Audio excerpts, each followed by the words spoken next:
시간이 여의치 않아서 유튜브가 아니라 밴드로 들어왔습니다. 일단 하나님 앞에 온전한 마음으로 주를 찬양하기를 소망합니다. 예전에는 이렇게 찬양을 하고 사도신경도 하고 그랬는데요. 오늘은 먼저 사도신경으로 우리의 신앙을 고백하고 그리고 말씀 보고 또 찬양하고 그러겠습니다. 우리 사도신경으로 우리의 신앙을 고백하도록 하겠습니다. 전능하사 천지를 만드신 하나님 아버지를 내가 믿사오며 그 외아들 우리 주 예수 그리스도를 믿사오니 이는 성령을 잉태하사 동정녀 마리아에게 나시고 본디오 빌라도에게 고난을 받으사 십자가에 못 박혀 죽으시고 장사한 지 사흘 만에 죽은 자 가운데서 다시 살아나시며 하늘에 오르사 전능하신 하나님 우편에 앉아 계시다가 죄로서 산 자와 죽은 자를 심판하러 오시리라. 성령을 믿사오며 거룩한 공회와 성도가 소리고통하는 것과 죄를 사하여 주시는 것과 몸이 다시 사는 것과 영원히 사는 것을 믿사옵나이다. 아멘.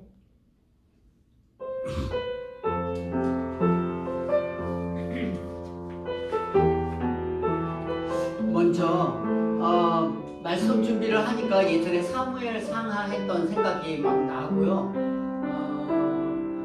하나님께서 다윗을, 하나님께서 한나를, 또 하나님께서 우리를 어떻게 지키시고 인도하시는가, 그의 백성을 어떻게 지키고 인도하시는가, 성경은 그렇게 우리에게 이야기하고 있어요. 그래서 첫 번째 우리 함께 찬양으로 고백하려고 하는데요. 주가 일하세요. 만물이 주에게서 나오고 주로 말미암고 주에게로 돌아간다. 바울이 그렇게 고백하잖아요. 하나님의 일하심이죠. 선하심이고요. 그래서 우리 찬양 주가 일하시네 우리 함께 찬양으로 영광 돌리겠습니다.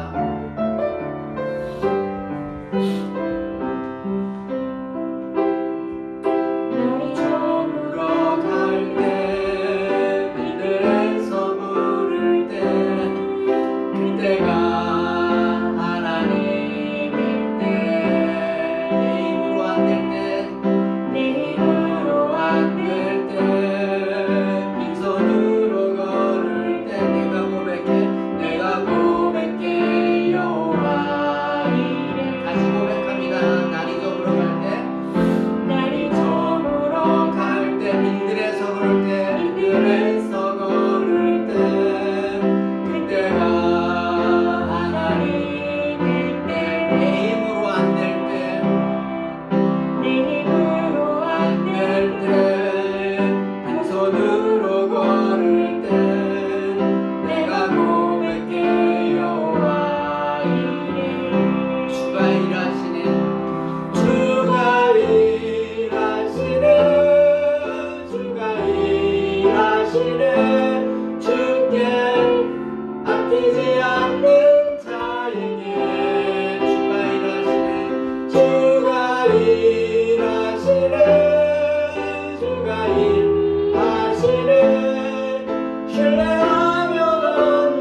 주가 일하시냐고 찬양하고요. 좀 이따가 나는 예배자입니다 하고요. 그 다음에 세 번째 아무것도 염려하지 말라 이렇게 순서가 그렇게 되어 있습니다.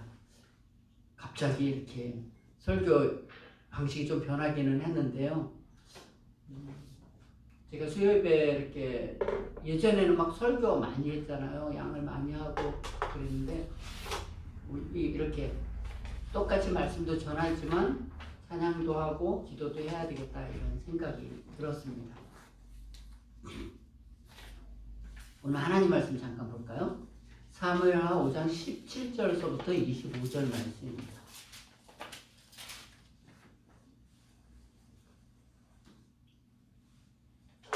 양이 좀 되네요. 양이 좀 되는데 양이 되지만 한 절씩 교독하도록 하겠습니다. 사무엘하 5장 17절서부터 25절 말씀입니다. 제가 말씀 한 절씩 교독할게요. 이스라엘이 다윗에게 기름을 부어 이스라엘 왕으로 삼았다 함을 블레셋 사람들이 듣고 블레셋 사람들이 다윗을 찾으러 다 올라오매 다윗이 듣고 요새로 나가니라. 이미 이르러 르바임 골짜기에 가득한지라. 다윗이 여호와께 여쭈어 이르되 내가 블레셋 사람에게로 올라가리이까 여호와께서 그들을 내 손에 넘기시겠나이까 하니 여호와께서 다윗에게 말씀하시되 올라가라 내가 반드시 블레셋 사람을 내 손에 넘기리라 하신지라. 다윗이 바알브라심에 이르러 거기서 그들을 치고 다윗이 말하되 여호와께서 물을 흩은같이 내 앞에서 내 대적을 흩으셨다 하므로 그곳 이름을 바알브라심이라 부르니라. 거기서 블레셋 사람들이 그들의 우상을 버렸으므로 다윗과 그의 부하들이 치우니라. 블레셋 사람들이 다시 올라와서 르바임 골짜기에 가득한지라. 다시 여호와께 여쭈니 이르시되 올라가지 말고 그들 뒤로 돌아서 뽕나무 숲을 맞은편에 그들을 기습하되 뽕나무 꼭대기에서 걸음 걷는 소리가 들리거든 곧 공격하라. 그때 여호와가 너보다 앞서 나아가서 블레셋 군대를 치리라 하신지라. 같이 봅니다. 이에 다윗이 여호와의 명령대로 행하여 블레셋 사람을 쳐서 게바에서 게셀까지 이르니라.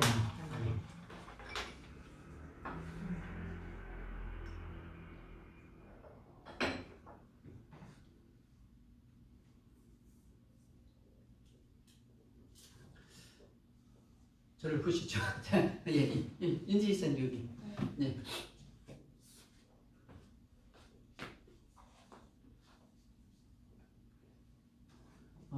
잘 지내셨나요? 지난 주일도 말씀드렸던 것처럼 어느 순간 인생의 길을 걷다가 갑자기 스톱이 걸리고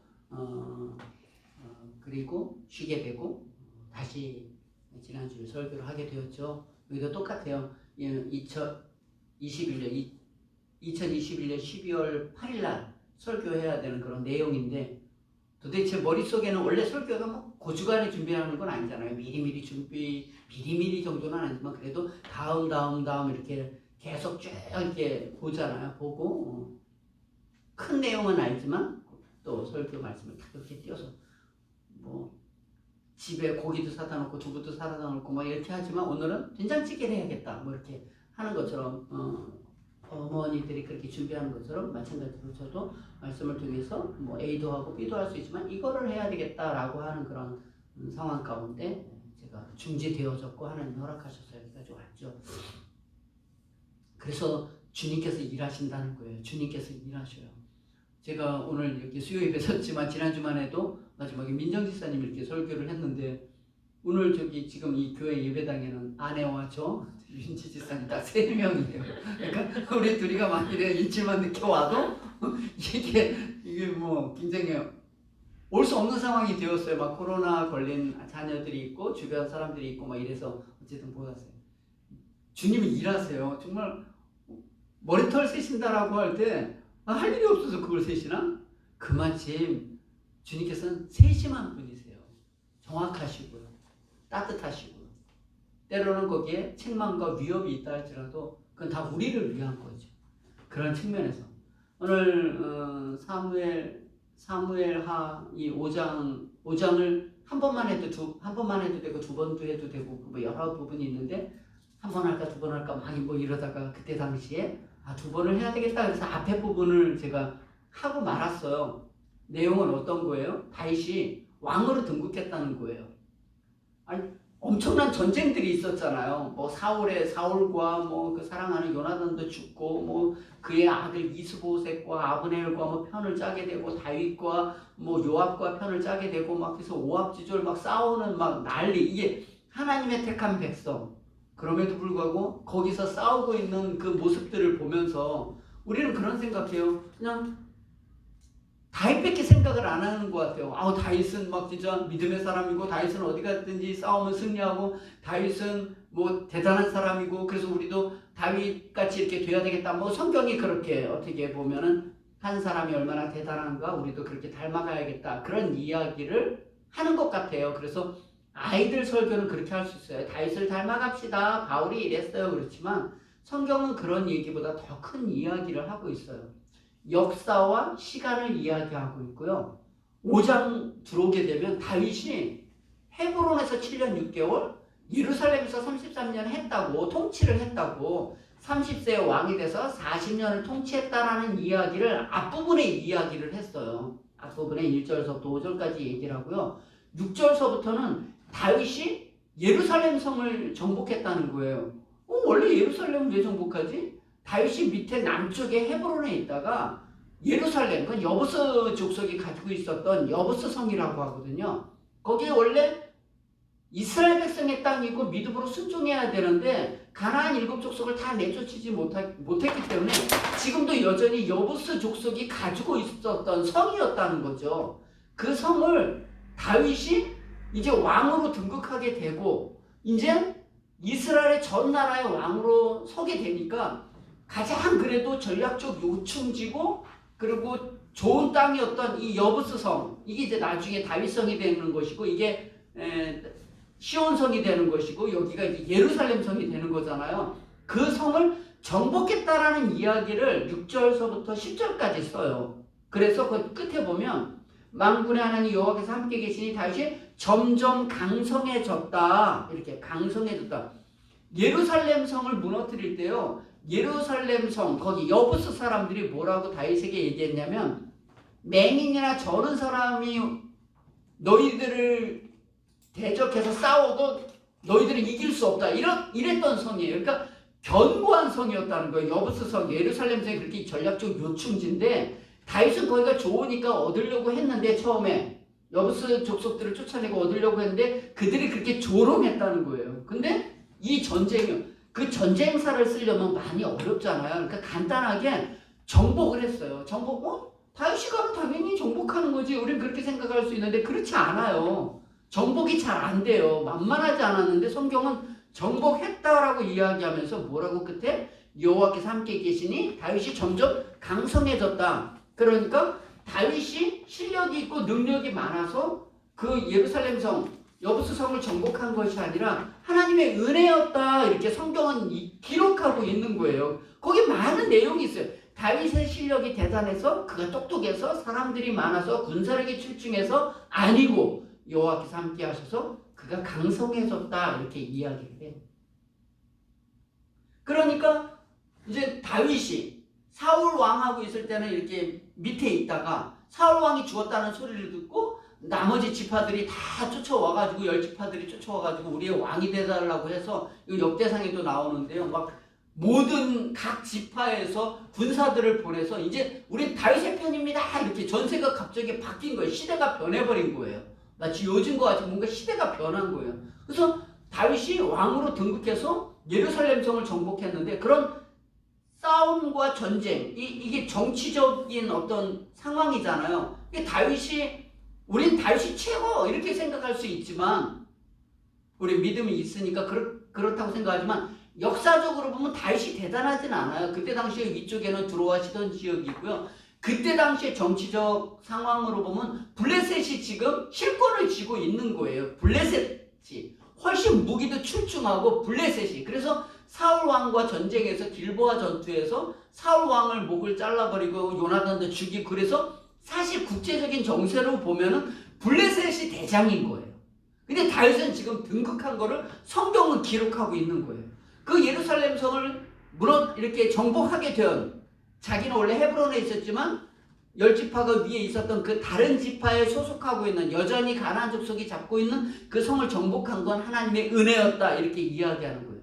다윗이 등극하니까 세력도 좀 세졌고 이제 이스라엘 왕으로 서고 예루살렘을 정복하게 되니까,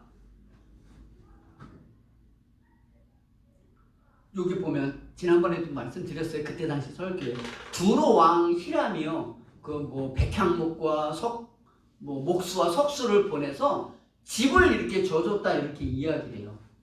13절 보면 다윗이 헤브론에 올라온 후에 헤브론에서, 그러니까 남쪽에 지파에 있었잖아요. 유다 땅에 있었잖아요. 근데 이제 왕이 돼서 예루살렘에서 올라온 후에 예루살렘에서 그 위네요. 11절에 두로왕 히람이 이렇게 예루살렘 성을 정복해서 두로왕 히람이 다윗에게 사절들과 백향목과 목수와 석수를 보내매 그들이 다윗을 위하여 집을 지으니, 이렇게 되어 있잖아요.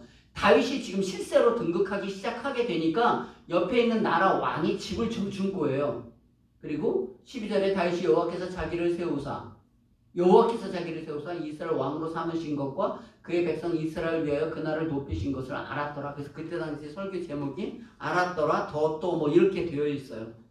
뭘 얘기하고 싶으냐면, 다윗은 지금 등극했고 예루살렘을 정복했고 옆에 나라의 조공 아닌 조공 도움을 이렇게 집을 얻어가는 이 모든 정세가 다윗이 강성해졌는데, 그가 강성한 것이 아니라 하나님이 다윗을 점점 강성하게 되었고 옆에 사람들에게도 영향력을 받는 그런 상황이 되었다. 그런데 13절부터 16절 보면 다윗의 아들과 딸들이라고 뭐 이렇게 성경에 보통 이렇게 앞에 제목, 이건 원래 원문에는 없는 거죠, 당연히.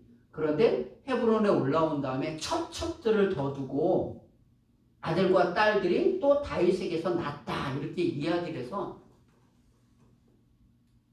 알았다. 하나님께서 다윗에게 힘을 주고 다윗을 도우신다는 것을 다윗이 알았어요. 우리들도 그렇잖아요. 인생을 살면서 하나님께서 나를 지키고 보호한다는 것을 알잖아요. 아멘이시죠? 그 아는데 다윗은 어디로 갔다고요? 원래 헤브론에서 살던 그 습관대로 살았다. 성경은 다윗이 얼마나 대단한가를 쓰는 것이 아니라 다윗이, 하나님의 택한 백성이 얼마나 엉뚱한 행동들을 할 가능성이 많은가를 쓰고 있다고요.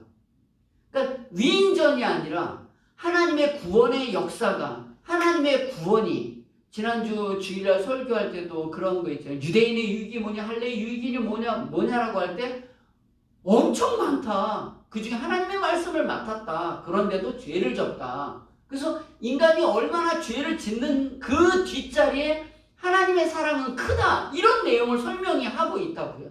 사실은 지난 설교하고 똑같은 내용들이에요. 다윗의 위대함이 아니라 하나님이 그의 백성을 붙들고 있다는 거죠. 그게 지난주 설교였어요. 그 12월 달에 설교였어요. 근데 오늘 제가 설교하려고 하는 건 다윗이 블레셋을 쳐서 이기다, 이 내용이잖아요. 블레셋과의 전쟁에서 다윗이 승리한 사건을 기록하고 있어요. 또 이렇게 역사적으로.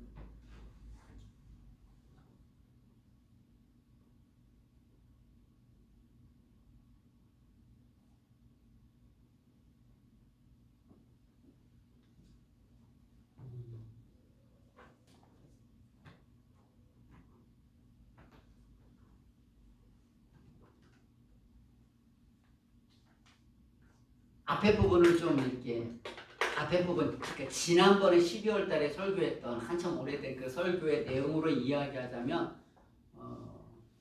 다윗이 처첩을 들고 아들들을 또 갖게 되었다, 이런 내용을 이야기하고 있잖아요. 그때 그런 적용을 했어요. 다윗이 왕이 된다는 것, 저와 여러분들이 하나님의 백성이 된다는 것, 제사장 나라와 거룩한 백성이 된다는 것, 이런 건 어떤 의미가 있을까요? 하나님께서 왜 다윗, 그 양치고 보잘것없는 자에게 왜 기름을 부었을까요? 그리고 왜 다윗을 왕으로 삼으려고 하나님은 생각을 하셨을까요? 이스라엘 나라의 왕이라고 하는 거는 자기의 영광이 아니에요. 신명기에도 가면 뭐라 그랬죠? 앞으로 왕이 있을 것인데 그 왕은 아내를 많이 갖지 말라는 거예요. 그리고 은급을 많이 갖지 말라고. 왕의 덕목이 그래요. 그러니까 신명기에, 계명에, 율법에 왕이 있으면 왕이 할 일은 이런 일들을 하는 것이다 라고 하는데 지금 다윗이 그걸 깨고 있잖아요. 하나님의 백성이 된다라고 이야기한 건 세상에서의 어떤 것들을 채우는 인생이 아니라, 여기 보면 다른 나라와 무역을 하고 다른 나라와 무슨 교제를, 그렇다고 뭐 쇄국 정책을 필요하는 것이 아니에요. 뭘 하든지 거기에서 하나님의 영광이 드러나는 사람으로 서 있어야 된다, 이 얘기를 하는 거죠.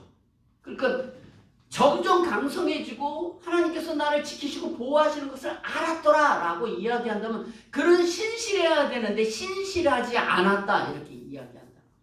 뭐 저희의 모습입니다.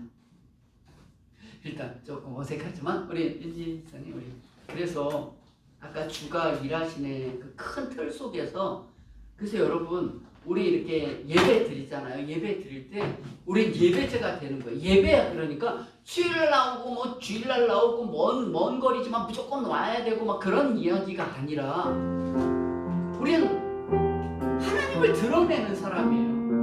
그럼 인생 왜 사는데? 그게 제일 재밌는 거예요. 막 돈도 모으고 뭐 넓은 집으로 이사 가고 뭐 여행도 가고 뭐 그 다 좋아요. 근데 그 모든 우리의 발걸음이 예배자가 되는 거예요. 그 예배자는 능력적이지 않아.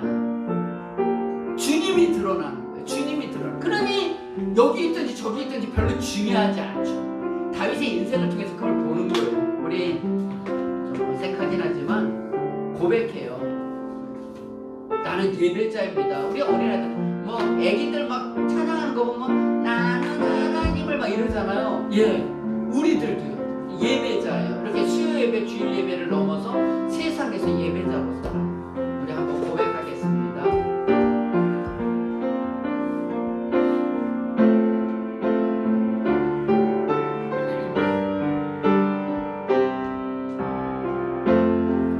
나는 하나님을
여러분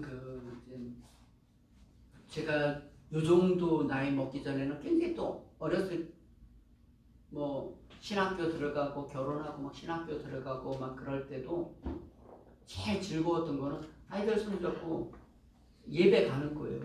예배 가면 정말 말씀을 잘 전해주시는 분, 하나님을 잘 소개하시는 분. 거기서 하나님의 말씀을 딱 들으면 차도 없고 집도 연약하고 다 연약한 것 같아도 되게 행복했어요. 그때 제 성경 지식, 제 아내의 성경 지식, 우리 아이들의 연약함, 이건 이루 말할 수가 없죠. 그럼에도 불구하고 너무 즐거웠어요. 돈 1,000원, 2,000원, 10,000원 막 이게 없을 때도 즐거웠어요. 물론 아이들의 모습을 보면서 약간 마음에 눈물도 나고 이렇게 과연 이 인생을 내가 끝까지 잘 이렇게 완주할 수 있을까? 하나님이 부르신 이 사명을 여기 갈 수 있을까? 막 이런 두렵고 떨림은 항상 있어요. 그런데 예배를 통해서 공식적인 예배를 통해서 또 말씀을 통해서 하나님이 어떠한 분인가를 확인하게 되어졌을 때 그 기쁨이라고 하는 건 이루 말할 수가 없죠. 물론 그게 이제 너무나 연약해서 흔들리기는 하지만 그렇다는 거예요. 그러나 하나님께서 세상을 만드시고 역사하시는 모든 역사 속에서 그 어떤 사람, 다윗이 양을 치고 보잘것 없을 때도 그때도 하나님이 그를 불러서 하나님의 나라의 주권자로 세우신 것도 하나님이시고 하나님이 간섭하시는 인생이다라고 하는 측면에서 아까도 말씀드린 것처럼 뭐가 되고 싶으세요? 전 예배자요. 예배자요. 예배자라고 하는 위치에서 벗어나게 되면 그가 통치자가 되고 능력자가 되고 그가 어떤 권세를 가진다 할지라도 아무 힘을 쓸 수가 없어. 하나님을 바라보지 않은 그 눈이 어떤 사람을 볼 때 무슨 눈으로 볼까요? 자기가 가진 기준과 잣대로밖에 볼 수 없어요. 인간에게서 나올 수 있는 건 아무것도 없다니까. 그러니 예배자가 된다는 거. 아까 말씀드렸죠? 다윗은 점점 강성해졌어요. 주변에서 사람들이 자기를 칭송해요. 전쟁에서 이기지 못할 만한 그런 성을 자기가 어떻게 아마 역사적으로 아마 요압 장군이 굉장한 실력을 발휘했을지도 몰라요. 뭐 제가 이제 어떻게 예루살렘 성을 공격해서 이겼을까? 제가 요새 이스라엘 지도에 대해서 굉장히 관심이 많아요. 그래서 막 이렇게 봤더니 뭐 거기 골짜기와 뭐 흰놈의 골짜기와 계곡이 있는데 거기 예루살렘의 위치를 보니까 너무 어려워요. 공격하기가 요새와도 같아요. 그런데 정복했다라고 하는 건 여기 성경은 너무나 단순하게 쓰니까 별것 아닌데도 불구하고 하나님의 엄청난 계획과 역사로 이겼다는 거예요. 놀라운 거죠. 그리고 자기는 알았어요. 하나님이 내가 정말 보잘것없는 인생인데 내가 여기까지 온 건 완전히 내 똑똑함과 내 결정이 아니라 하나님이 여기까지 나를 인도하셨구나. 저도 그래요. 하나님의 성경 말씀을 펴면서 어떻게 내가 이런 거를 이해를 했을까? 어떻게 내가 이걸 알게 됐을까? 하나님이 얼마나 주인이고 하나님이 얼마나 나를 사랑하시는 분이라고 내가 월급 준다고 여기서 얘기를 하겠습니까? 어떻게 이렇게 왔을까? 걸었을 때 하나님을 알게 해달라고 하는 간절한 기도의 제목이 응답되어졌고 여기까지 왔고 다른 사람은 무시되는가 하나님이 나의 하나님인 것을 인정하게 되었으니 점점 강성하게 되었고 주님께서 은혜를 주신 것을 알았죠. 그 다음엔 예배자. 이거보다 강력한 힘이 없다는 거죠.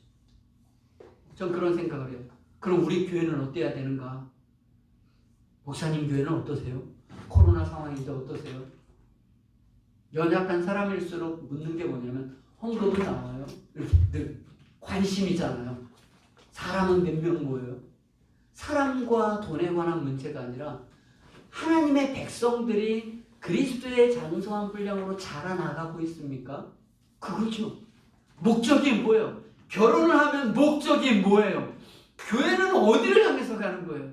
하나님의 말씀을 가르치고 하나님의 말씀을 알고 그것이 지식의 자랑이 아니라 그리스도의 사람으로 변해가는 거죠. 교회는 그의 몸이잖아요. 성도를 온전케 하며 봉사의 일을 하며 그리스도의 몸을 세우는 곳이 교회죠. 우리죠. 우리 그런 자리로 가는 거예요. 예배자 만들어지는 거죠. 그리고 이제 오늘 5장 17절 말씀 가면 너무나 간단한 내용이에요. 블레셋 사람의 전쟁이 왔고 그리고 싸워서 이겼다는 거예요. 첫 번째 왔는데 하나님께 물어봤고 두 번째 또 공격이 왔는데 또 물어봐서 결국은 이겼다. 이 내용이 오늘 이 본문에 나와 있어요. 아까도 말씀드린 것처럼 여러분 블레셋 그러면은 뭐 들어왔다고 우리가 이긴 팀 골리앗 얼마든지 이기면 기도만 하면 이기는 거. 기도를 안 해서 그렇지 그렇잖아요. 우리가 이기는 것 같잖아요. 아까도 말씀드린 것처럼 국제적인 정세로 보면 블레셋이 대장이라고요. 우리 믿는 사람이 세상에 분명히 하나님의 아들이니까 우리가 주인이잖아요. 그러나 우리는 세상의 빛과 소금이지 우리가 세력이 더 우월하지 않아요. 우월하지 않아요. 죽을 때까지 우리가 우월하지 않아요. 주님은 가로 서말 속에도 누룩이죠. 우리는. 그죠?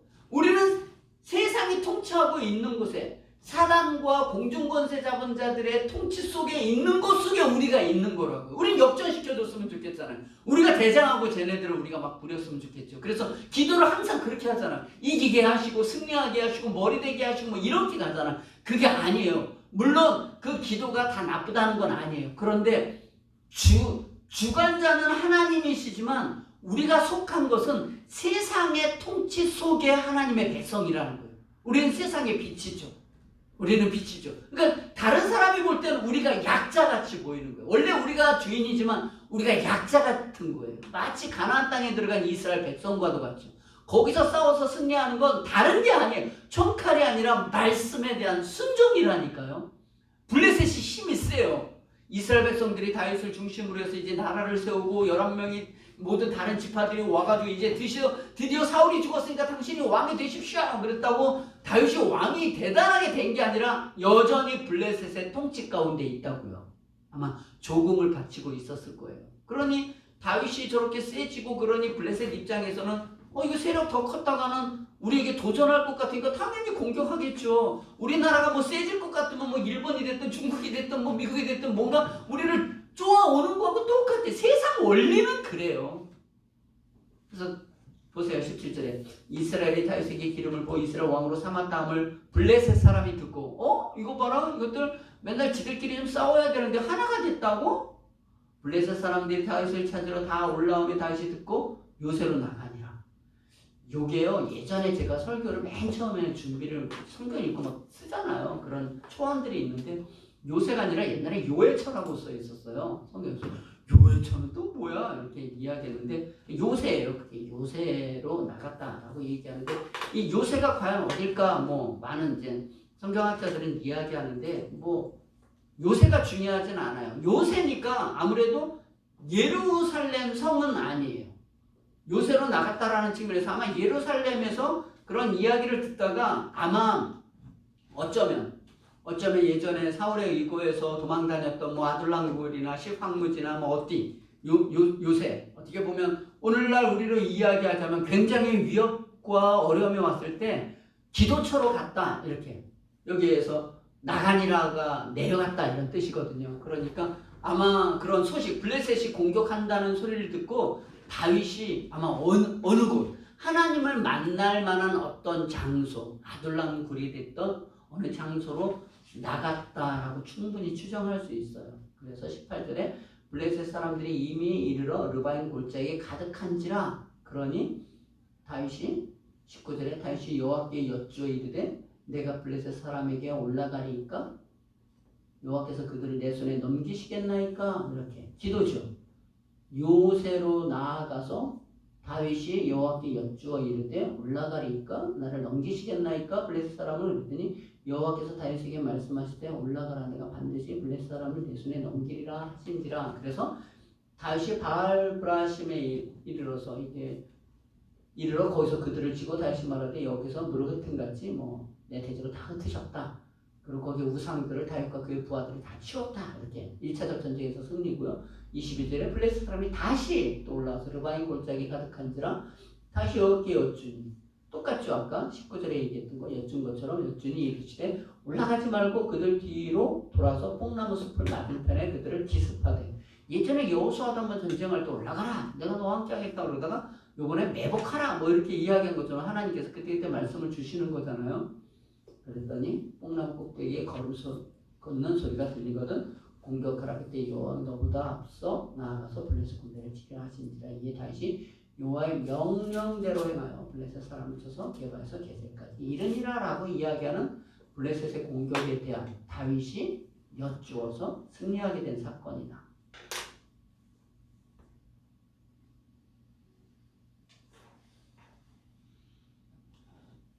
우리 이런 거 보면서 하나님 앞에 기도하면 됩니다.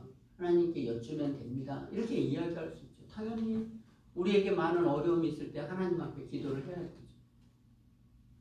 근데 기도라는 것, 여쭙는다라고 이야기하는 게 오늘 이 설교 제목이 여쭙는다라는 건데요.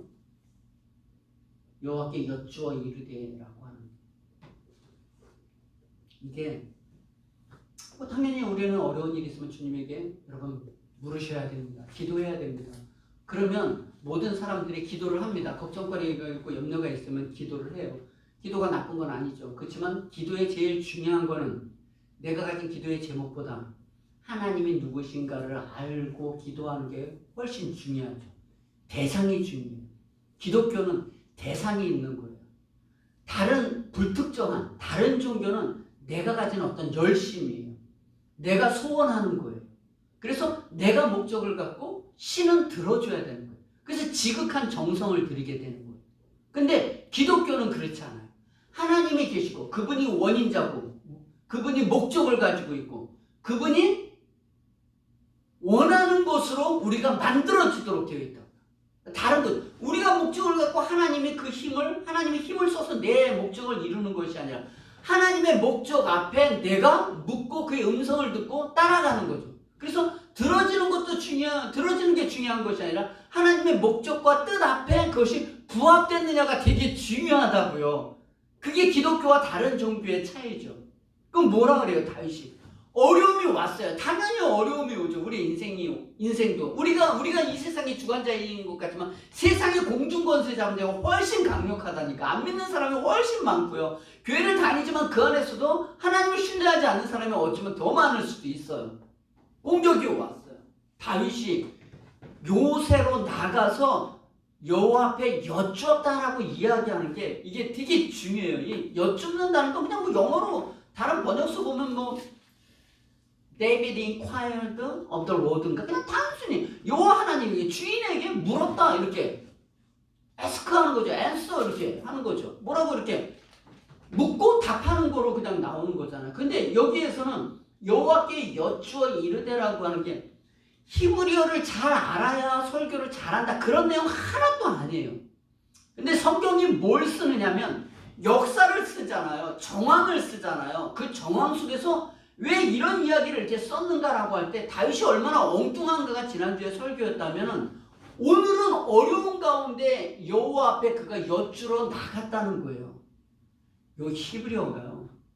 조금 번역을 조금 이렇게 뭐 꼭 히브리어 번역을 안 해도 여호와 안에서 그분의 목적과 뜻이 무엇인지 물었다는 거예요. 예. 그냥 하나님 이게 무슨 뜻이에요? 뭐 이렇게 하고 하나님 이렇게 도와주세요. 저를 이기게 해주세요. 이런 것이 아니라 요 사건 속에 하나님이 하시고자 하는 여호와 안에서 여호와라고 하는 것은 지난번에도 말씀드린 것처럼 스스로 있는 분이시잖아요.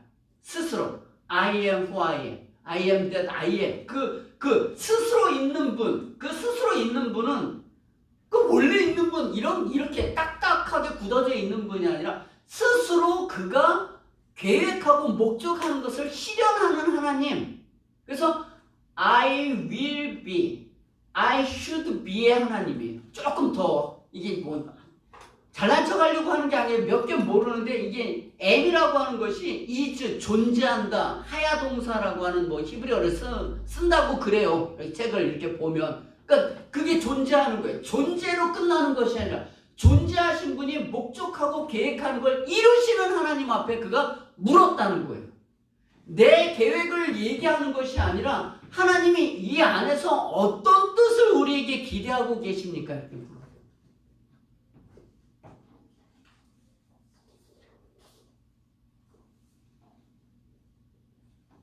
여러분 주일날 설교하면서 유대인의 유익이 무엇이고 할례의 유익이 무엇이냐? 하나님의 말씀을 맡았다.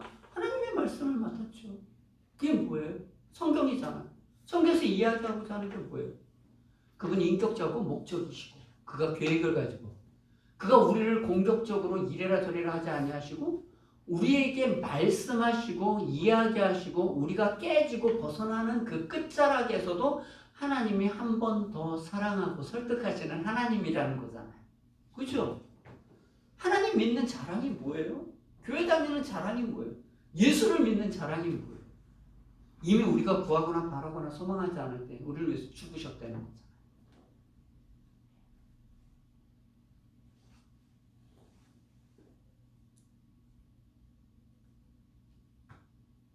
주일날도 설교가 좀 길어서 하다가 그냥 거기까지만 출애굽기 4장 24절 26절 말씀에서 피난편이라는 얘기까지 했지만 할례 언약의 맨 처음은 창세기 17장에서 아브라함이 99세 되었을 때 할례 언약을 맺어요. 그때 그 포지션은 어떤 포지션이냐면 내가 내 후손으로 하늘과 울지 해변의 모래같이 많이 주겠다고 하는데 아브라함이 안 믿잖아요. 사람이 안 믿잖아요. 그래서 아내 사라가 경수가 끊어지니까 하갈하고 같이 잠자리 하라고 해가지고 거기서 이스마엘 낳잖아요. 그게 86세예요. 그리고 할례 언약을 맺을 때가 99세예요. 하나님의 슬픔이에요. 하나님은 속상하면 잠깐 떠나요. 우리는 세상 사람들은 징계를 할 때 어떻게 징계하죠? 세상 사람들은 돈을 빼죠. 건강을 빼요. 그럼 꼼짝 못하죠. 우리는 돈이나 뭐 이런 거에 뭐 어쩔 줄을 모르잖아요. 그래서 뭐 그 앞에는 막 그냥 절 아니라 우리의 간쓸게 다 빼잖아요. 지금 너무나 아프면 떠나셨어요. 그래서 13년을 떠나셨어요. 그랬다가 17장 1절에 보면서 나는 너의 지극히 상급이니 너는 내 앞에 행하여 완전하라 이렇게 이야기해요. 하나님의 마음이 우리가 완전해야 된다고 하나님이 겁주는 게 아니라 완전한 하나님과 교제하는 사람이 되어야 되지 않겠느냐 이렇게 99세에 나타나셔서 내년에 내가 아들을 너에게 주겠다라고 이야기를 하고 너를 사레가 아니라 사라로 아브라함이 아니라 아브라함으로 열국의 아비로 만들겠다라고 이야기할 때 안 믿어요. 그때 비웃었다 이렇게 성경에 나와 있어요. 그런데 하나님은 그 이듬해 애를 낳게 하잖아요. 없는 중에 있게 하시는 거잖아요. 아들의 후손이 아니라 여자의 후손으로 그 하나님의 능력으로 애를 얻게 하잖아요. 그때 하나님이 이야기하는 그때 할례를 행하라고 해서 아브라함의 모든 가족들이 그때 할례를 했다는 거예요. 그 할례는 우리 사람이 얼마나 건강하냐 안 건강하냐 그런 얘기를 하려고 하는 것이 아니라 생명이 하나님 앞에 있다라는 언약이라니까요. 그리고 그 다음 해 아들을 낳죠. 이삭을 낳게 되죠. 그게 할례의 언약이에요. 뭐예요? 인간이 말 안 듣고 하는 그 끝자락에서 하나님은 찾아오셔서 완전하라 하고 할례 언약을 내어주는 거라. 우리의 패역함보다 하나님의 사랑이 크다고요. 오늘 여기하고 똑같은 내용이에요. 다윗이 여호와께 여쭈었다라고 이야기하는 이 사건을 여기다 쓴 이유는 다윗이 여호와 하나님 우리의 주인이 되시고 그가 목적을 가지고 계신 그 하나님, 그가 계획하는 걸 이루시는 그 하나님 앞에 여쭈었다는 거예요. 그거는 그냥 기도하는 게 아니에요. 그냥 기도는 이방인들도 해요. 하나님 나에게 도움을 주세요 라고 이야기한 건 내 목적을 채우는 하나님이 도구 되심이에요. 대학 붙여주세요. 취직시켜주세요. 뭐 해주세요. 죽을 때까지 그것만 하거든요. 근데 다윗이 여호와께 여쭈었다라고 이야기하는 건 여호와 안에서 무엇도 가능하신 목적을 이루신 그 안에서 그 여호와 하나님 안에서 그의 뜻이 무엇인지를 물었다는 거죠. 아 참 설교 간단하게 할 수도 있는데 이렇게 어렵게 한다니까요. 하나님의 뜻이 무엇인지를 물었다는 거예요. 신앙이죠. 하나님의 뜻이 무엇인지.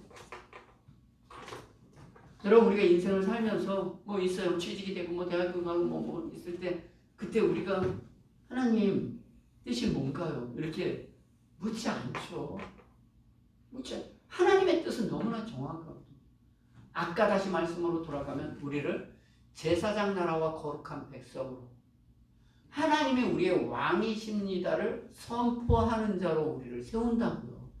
다윗을 왕으로 세운 것은 하나님이 왕이신 것을 드러내는 자로 세웠다고요. 그거를 이 블레셋과의 전투에서 그가 엎드려서 기도해서 승리하고 실패하는 건 중요하지 않다니까요. 그게 목적이 아니라 다윗의 잠깐의 변화입니다. 그러니 적용을 하면 어떻게 되죠? 우리는 스스로 묻는 거죠. 나는 주님의 뜻, 여호와 하나님, 우리를 위해서 자기 아들을 아끼지 않고 내어주신, 아니 성령을 보내주셔서 죄가 무엇인지, 심판이 무엇인지, 의가 무엇인지 알게 하시는 그 뜻을 나는 알고 오늘 진행하고 있는가? 스스로 물어보면 되죠.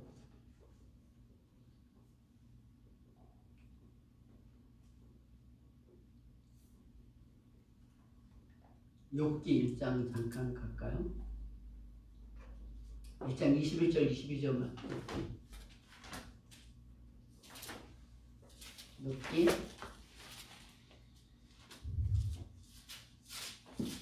1장 욥에 대한 욥기가 우리는 아직 욥기를 우리가 살펴보지는 않았지만 굉장히 중요한 내용이죠. 42장까지 있지만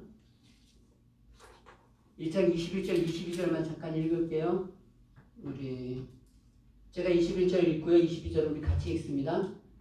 이르되 내가 모태에서 알몸으로 나아사온즉 또한 알몸이 그리로 돌아가올지라 주신 이도 여호와시요 거두신 이도 여호와이시니 여호와 이름이 찬송을 받으실지니라 하고 시작. 이 모든 일에 욥이 범죄하지 아니하고 하나님을 향하여 원망하지 아니하니라. 아멘. 이거 되게 유명한 말씀이잖아요. 욥이요, 그 우스 땅이라고 하는 곳에 신앙이 너무나 좋아서 1장 1절에 보면 욥이라 불리는 사람이 있는데 우스 땅에 그 사람은 온전하고 정직하여 하나님을 경외하며 악에서 떠난 자더라 이렇게 등장해요. 앞에 멋있게 등장하니까 얼마나 앞으로 갈 일이 심하겠어요.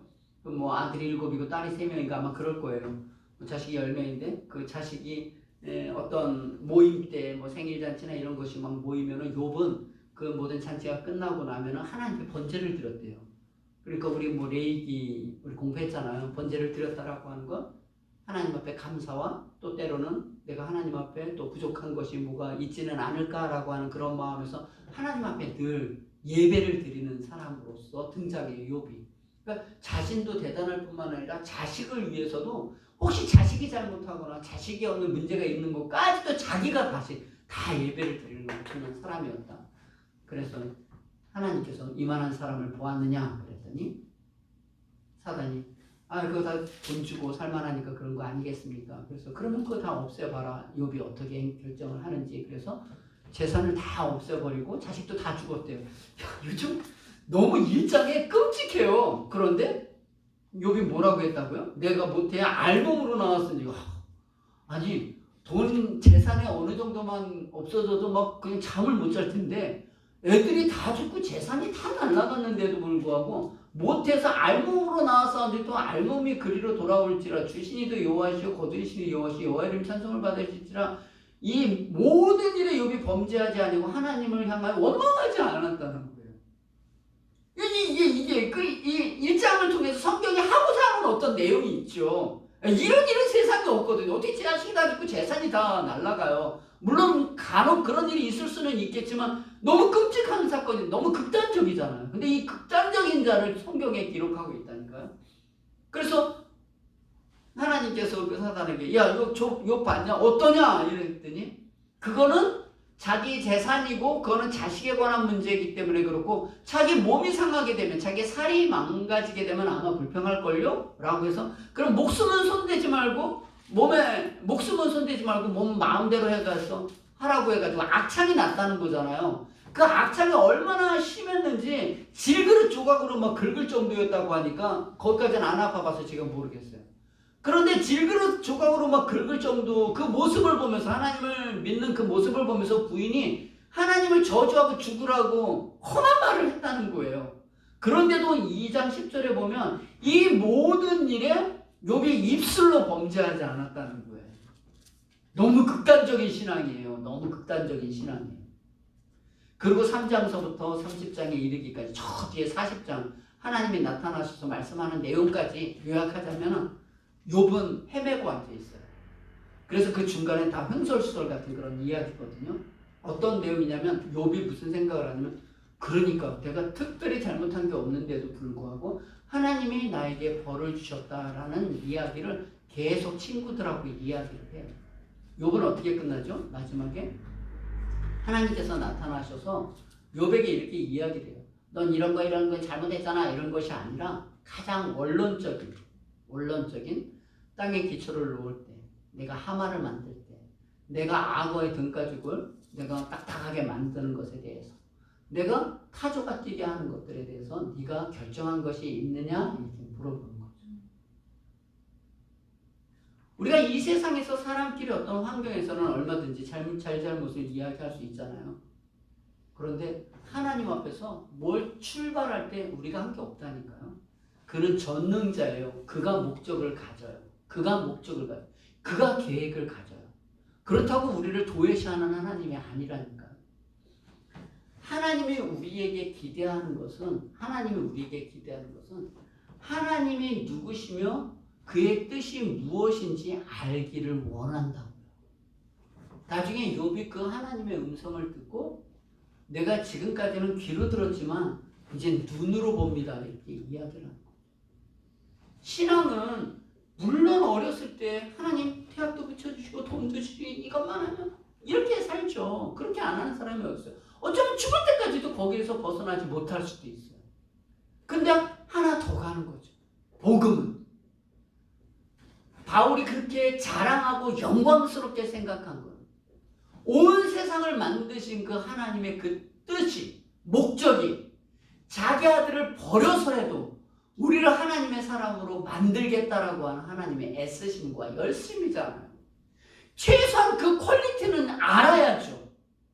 그 목적을 알을 때 나의 모든 기도 제목이 아무 보잘것없는 거구나. 내가 이 세상에서 수고하고 애쓰는 모든 것들이 아무 힘이 없는 것들이구나. 내가 싸우는 모든 싸움과 경주가 하나님과 관계가 없는 것들을 하고 있구나는 알아야 된다고요. 죽을 때 돼서 하는 게 아니라요. 알아야 된다고요.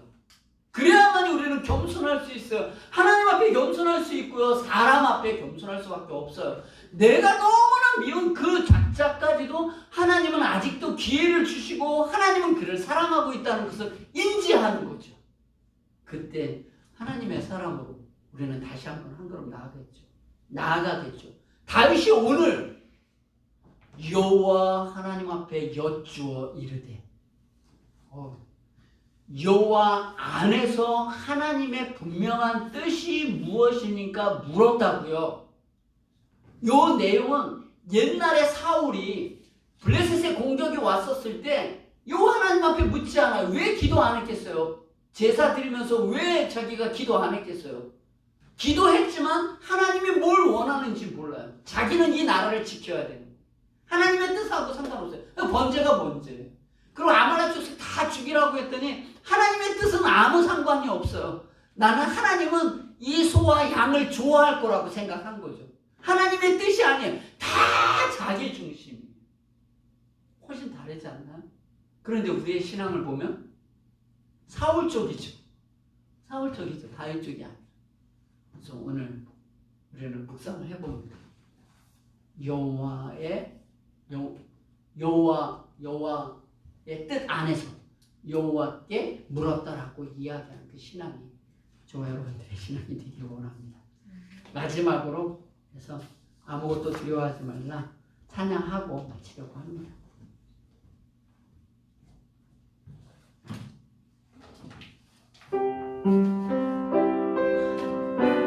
그냥 말씀 이렇게 보고 같이 이렇게 역사를 보면 성경 안에 하나님의 만지심이, 하나님의 위로가, 하나님의 말씀하심이 늘 정확하게 나와 있습니다. 우리 함께 아무것도 두려워 말라고 찬양하겠습니다.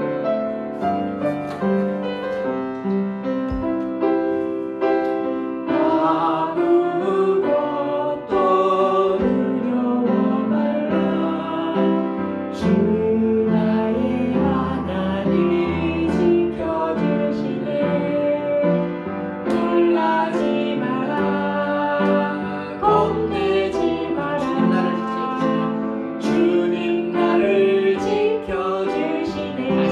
기도합니다. 아무것도 두려워 말라. 아무것도 두려워 말라.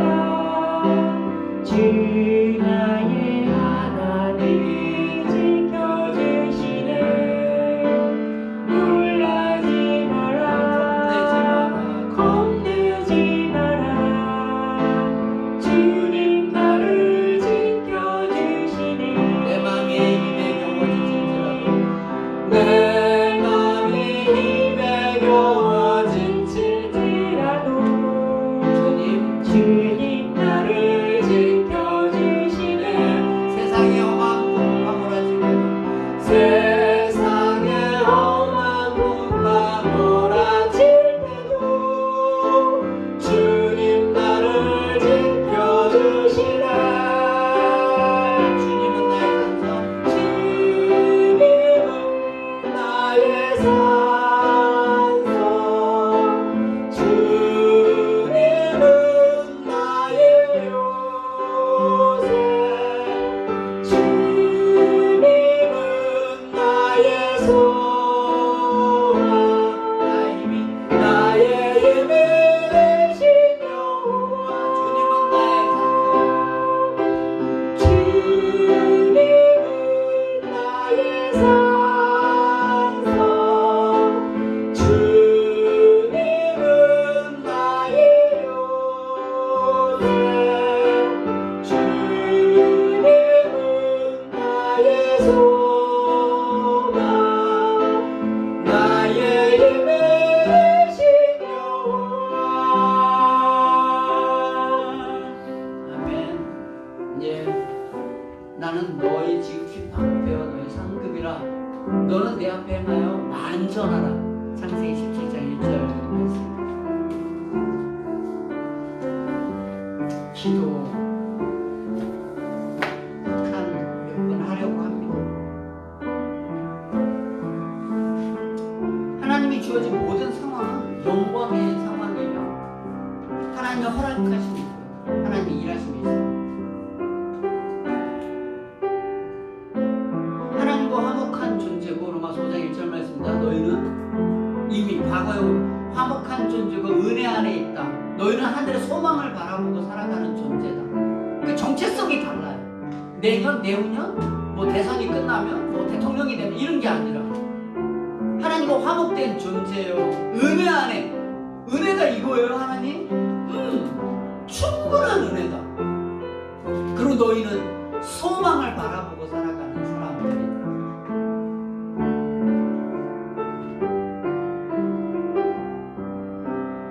하나님, 이 교회 예배가 회복되게 해주세요. 코로나가 없어서 예배가 망가진 게 아니라 오히려 코로나를 통해서 우리가 예배에 무슨 마음을 가지고 있는지 스스로 다 알죠. 모르는 사람은 아니, 예배가 회복되게 해주시고 나의 삶의 예배가 회복되게 해주십시오. 이렇게 기도해 주시고 지금 선교를 앞두고 나가려고 하는, 다시 미얀마로 가려고 하는 강영미 선교사님이 있습니다. 강영미 선교사님을 위해서 29일 날 가신다고 이렇게 소식이 왔는데요. 강영미 선교사님 말레이시아에서 성경 번역을 하느라고 꾸준히 애쓰시고 있는 이상민 선교사님, 조희진 선교사님, 그의 아이들까지 캄보디아 선교 갔다 오시고 또 남편의 그 선교 사역을 지금 되돌아보는 시간을 갖고 또 준비하고 있는 조희진 선교사님, 지금도 또 주어진 상황 속에서 자기의 선교 사역을 합니다.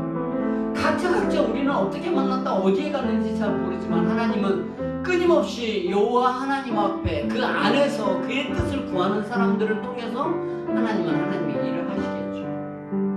위에서 기도해 주시기 바랍니다. 이 시간 한 1, 2분 교회 예배와 나의 예배와 선교사님 위해서 기도하겠습니다. 간절히 기도하겠습니다. 사랑하시는 하나님 아버지, 예사랑교회를 주님께서 세워주시고 은혜로 여기까지 이끌어와 주셨습니다.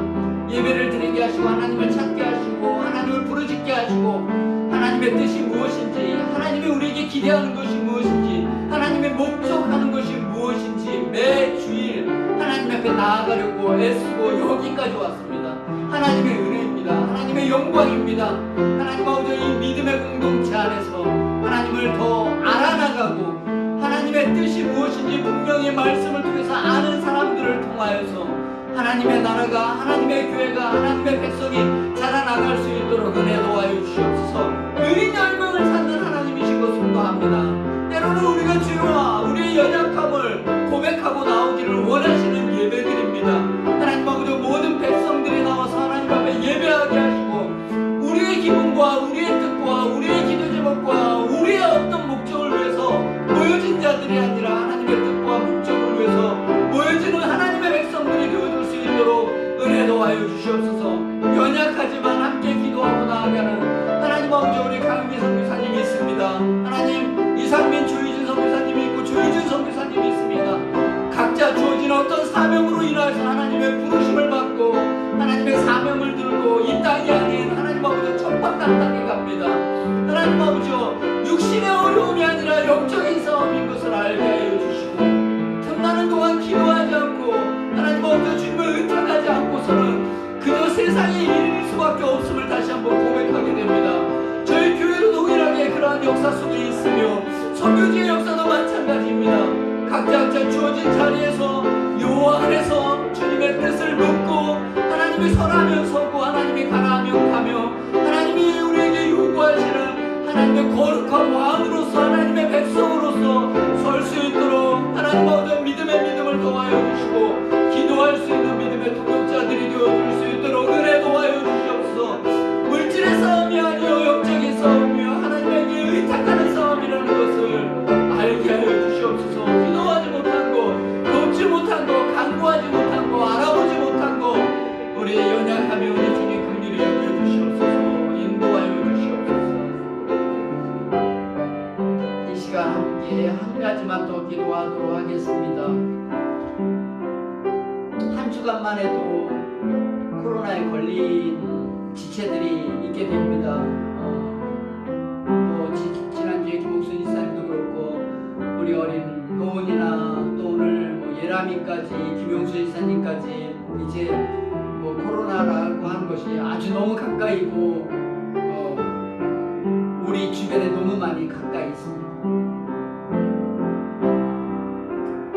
그 예전에 날 때부터 소동된 자를 향하여서 하나님, 이 병이 누구의 죄 때문입니까? 죄 때문입니까? 이렇게 했습니다. 자신의 죄도 아니고 조상의 죄도 아니고 하나님의 일을 드러내려고 하는 것입니다.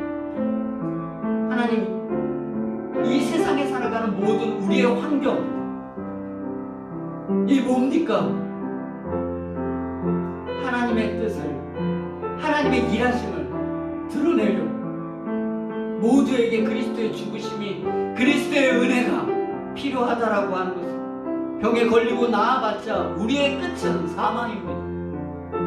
그때 너희 창조자를 기억하라고 하시는 솔로몬의 말씀의 고백처럼 5년을 살던 100년을 살던 왕으로 살던 거지로 살던 우리는 주님의 통치 가운데 있습니다. 아직도 우리에게 기회를 주시고 하나님은 우리와 만나기를 원하고 교제하기를 원합니다. 지금은 구원의 때요, 은혜 받을 만한 때요, 하나님을 만나는 그런 때입니다. 이 시간 우리 일사랑교회에 있는 모든 성도님들 얼마나 많은 기회를, 얼마나 많은 하나님의 말씀들을, 얼마나 많은 사랑할 수 있는 교제 시간들을, 그러나 우리가 가진 우리의 연약함, 우리의 부족함, 우리의 촌스러움, 우리의 죄성이 아직도 정리되지 않아 우리는 한 걸음도 우리는 잘하지 못하고 있지는 않은지 돌아보게 하시고, 지금도 육신의 연약함을 가지고 있는 분들이 우리 교회 안에도 얼마든지 있습니다. 아마 다 반복적으로 기도해서 너무나 잘 알죠. 어쩌면 죽음을 임박하고도 있습니다. 저도 한순간에 아프니 다시 여기 설 수 있을지, 말씀을 전할 수 있을지 계속해서 하나님 앞에 물어볼 수밖에 없는 그런 상황입니다. 우리의 인생이죠. 가고 다시 오지 못하는 바람과 같은 인생인데, 하나님, 주님 만나기 그 전에 하나님의 은혜를 알고 하나님의 구원을 알고 그리스도께서 이 땅에 오셔서 죽어야만 했던 그 은혜를 알고 내가 다 이루었다라고 이야기하는 그 은혜가 우리가 얼마나 큰 복을 받은 자들인지 알게 하여 주셔서 하나님 어찌하든지 내 안에서 그리스도가, 나는 날마다 죽으며 내 안에 그리스도의 은혜가 표현되는 사람이 되어줄 수 있도록 은혜 놓아여 주시옵소서. 그렇게 오히려 육신으로 아파서 죽음을 앞에 두고 하나님을 바라보는 그분들이 문제가 아니라 우리 건강하고 얼마든지 예배 나올 수 있고 얼마든지 성경 읽을 수 있고 얼마든지 헌신할 수 있는데 끊임없이 버벅거리고 있는 우리들이 문제가 있는 것은 아닌지, 우리 함께 육신이 연약하다면 육신이 약한 자들을 위하여, 영적으로 연약하다면 영적으로 연약한 자들 자신을 놓고 하나님 앞에 기도하고 마치도록 하겠습니다. 사랑하시는 하나님 아버지, 많은 시간을 주셨습니다. 많은 기회를 줬습니다. 하나님을 할 만한 시간을 많이 주었고 하나님을 아는 것만큼 사랑할 수 있는 기회와 돈과 시간과 물질과 양들을, 마음들을 얼마든지 줬습니다. 그러나 하나님 아버지, 그 만나는 시간들마다 하나님 아버지 주의 복음을 증거하는 그러한 통로로서, 다윗의 왕으로서 하나님의 왕되심을 선포하는 그런 인생을 살지 못하고 하나님 아버지가 자기의 인생에 함몰되어 하나님 아버지가 버벅거리고 있습니다. 하나님 아버지, 그 모든 하나님의 백성들을 모아 하나님의 일을 감당하고자 하는 것을 너무나 잘 압니다. 성경을 통해서, 역사를 통해서, 시간을 통하여서 우리에게 기회를 주시고 말씀하시는 하나님 아버지, 연약한 자는 연약한 자대로, 하나님 아버지 하나님의 말씀에 무지하면 무지한 자대로, 하나님의 말씀을 알지만 나아가지 못하는 자들, 나아가지 못하는 자들대로 하나님께서 은혜를 주시고 긍휼을 허락하여 주시고 생명의 말씀으로 위로부터의 능력이 하나님 아버지 그 심령들을 쫓게 하시고 회개하며 하나님 앞에 나아갈 수 있도록 주님 도와주시기를 원합니다. 하나님 아버지, 하나님의 일들에 대해서 분명한 하나님의 뜻과 목적들을 알게 하시고 기도하는 심령들이 되어줄 수 있도록 은혜 도와주시옵소서. 각박한 심령과 좌절과 절망의 시간 속에 하나님 아버지 아무것도 해보지 못하는 인생들로 살아갈 때가 얼마나 많은지 모릅니다. 하나님 아버지, 교회를 긍휼히 여겨주시고 은혜를 도와주시고 주님 앞에 한 걸음 한 걸음 더 나아갈 수 있도록 저희들을 지켜주시고 인도하여 주시옵소서. 주님만의, 주님의 은혜만을 간구합니다. 사랑하시는 하나님 아버지, 감사합니다. 마른 뼈와 같은, 죽었으나 죽은지도 모르고 사망 가운데 있는, 볼 줄 아는 게 세상일 수밖에 없는 한계를 가진 우리들, 다윗조차도 하나님 엉뚱합니다. 하나님 아버지, 그러나 오늘 여호와께 여쭈어 이르되 구원의 하나님, 무엇도 가능하신 하나님, 오늘도 계시고 어제도 계시고 앞으로도 계실 그분이 가진 목적을 이루시기에 합당하신 그 하나님 앞에 여쭈어 아뢰입니다. 우리의 이야기를 하지 않습니다. 하나님의 목적과 뜻이 무엇인지를 묻습니다. 교회의 기도의 제목이 되게 하시고 우리들의 기도의 제목이 되어줄 수 있도록 은혜 도와여 주시옵소서. 하나님 아버지, 코로나로 인하여 각자 주어진 어쩔 수 없는 정황과 어떤 상황과 시간 속에서 우리는 흔들리고 있습니다.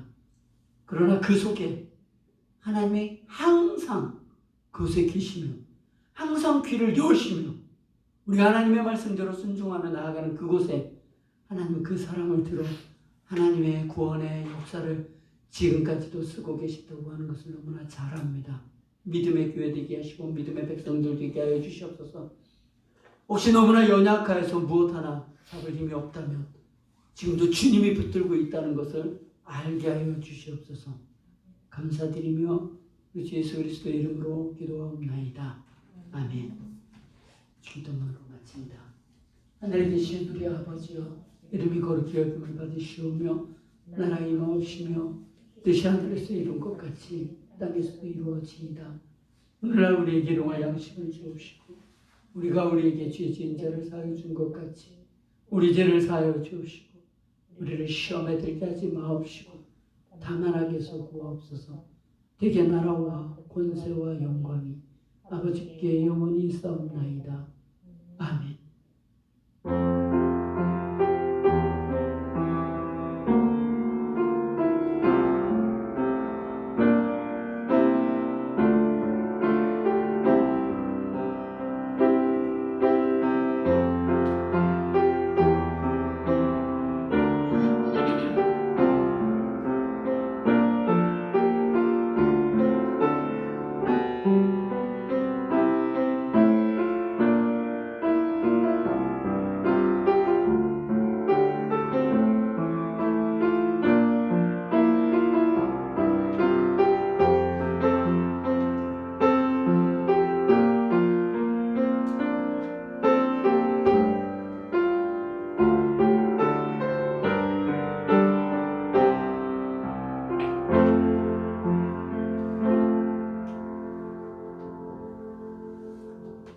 예, 교회 소식 알려드립니다. 코로나 때문에 상황이 많이 안 좋지만 각자 주어진 데서 몸 관리 잘 하시고 영적인 관리 잘 하시고 주일날 예배에서 또 뵙도록 하겠습니다.